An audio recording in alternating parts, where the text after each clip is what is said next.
Well, it was my aim to, let's say, deepen the understanding. Of course, it was for the reader, because the reader knows the Witcher as a, let's say, fully formed personage, and in the Crossroads, he's practically a boy, because, you know, when somebody is 18, is a boy. When somebody is 45, maybe it's a man.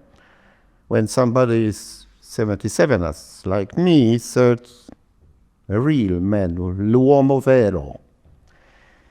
And to describe it more precisely, let's imagine Witcher from the former novels as an officer with the stars on the epaulets, with many stars, so he's a high-ranking officer. And in the Crossroads, he's just a private, nothing on the epaulets.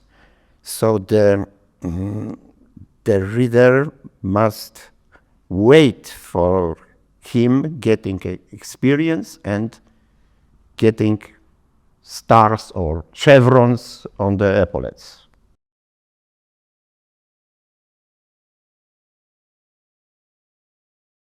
Well, in good ways and in bad ways, because as with anybody, to grow up, it means gather good experiences and bad experiences, and learning from both. Maybe learning, maybe not, but it is like this, no other way. So, of course, for me as an author, it was very, let's say, hard task, because I use rather ungrateful media, so letters. I cannot describe anything to show it. I must use letters only, just black letters on the white phone. It's nothing more.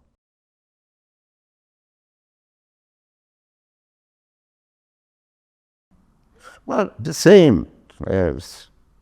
He encounters, we must imagine that he encounters good people, bad people, neutral people, so, and gathers the experience. Of course, not only from the encounters with people, but also with the world as a whole.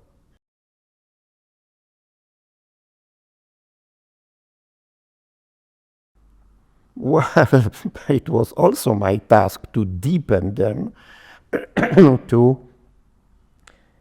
entertain the reader, because in my opinion, and I'm also an avid reader, and I consider myself kind of everyman.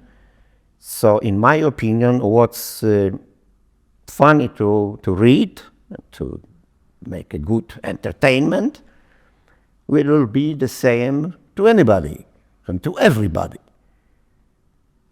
And I like stories that are not so, let's say, straightforward. They are complicated. I like them more than the simple ones.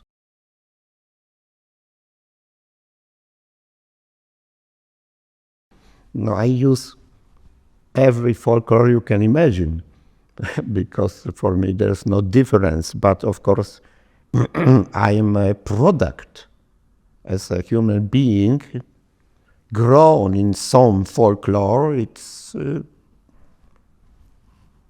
made me, created me. So it's deeply inside me. So sometimes I never realized that I use something from this folklore. But I cannot name any specific examples.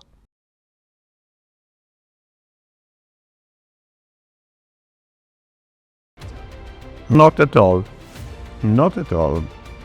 Because the adaptations, original is original.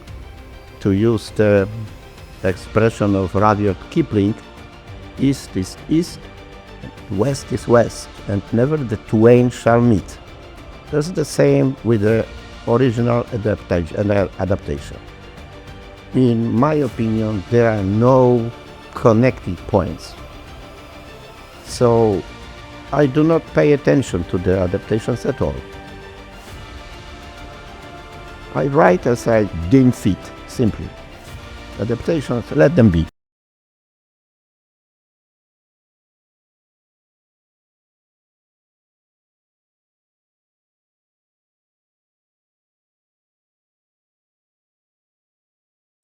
It was not fun at all. It was an ordeal for me because, as I said before, it is very ungrateful media, ungrateful means to do it with the letters only, not be able to describe it with a pictures and picturesquely.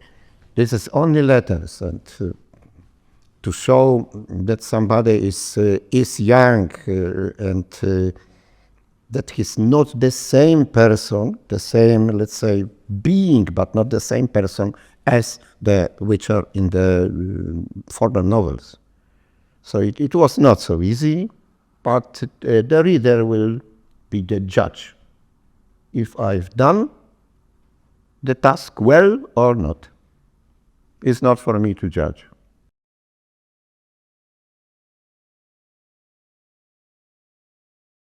Surprise me.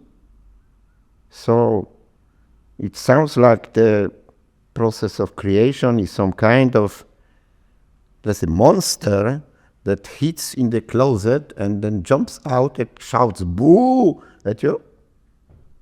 It must be very, very poor writer who is surprised with his own creation.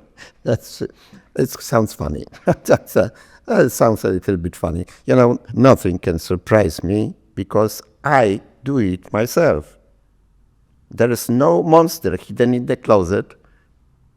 It is just a creation.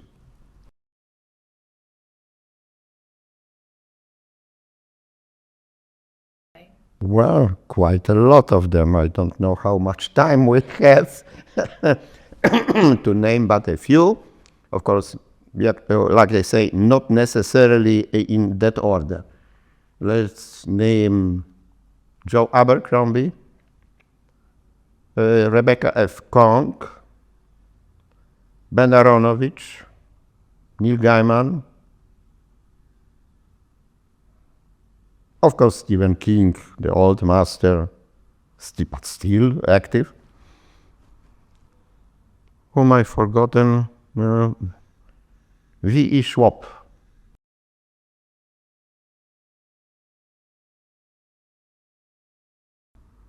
I don't especially like spoilers myself, and I don't think I should deprive the reader of the joy of finding it themselves. There, of course, there are some, but I will let it be, let the reader be surprised. Nicely or badly, I don't know.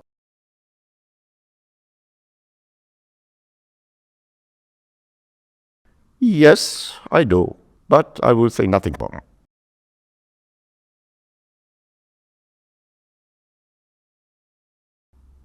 Yes, of course I did, and it was a great pleasure for me. I consider Peter Kenny a real professional in this audio business. He must be also a terrific actor, as I can imagine, because there was a real pleasure listening to this audio interpretations. I can't wait to get my hands on the Crossroads of Ravens in his interpretation.